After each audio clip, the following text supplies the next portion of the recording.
তোমরা কি আমার চাটনি খেয়েছ? আমি তো খাই। চলো আমার চাটনি বানানো যায়। উনুনটা বসাইনি, উনুনটা আগে বসিয়ে নিয়েছি। এবার আমি আমটাকে একটু লবণ ছিটিয়ে দিই। হচ্ছে পুরোটা দিই মামা, অল্প দাও, অল্প।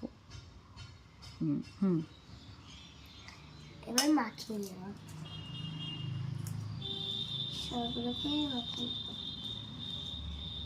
এটা ঝাঁকিয়ে নিব, ঝাঁকাতে তো হয় না, ঝাঁকিয়ে তারপর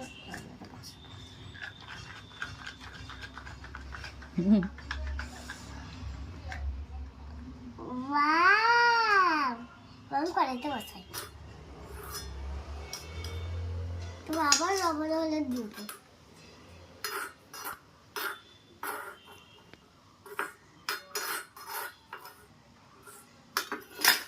যা, কি হলো? কি হলো?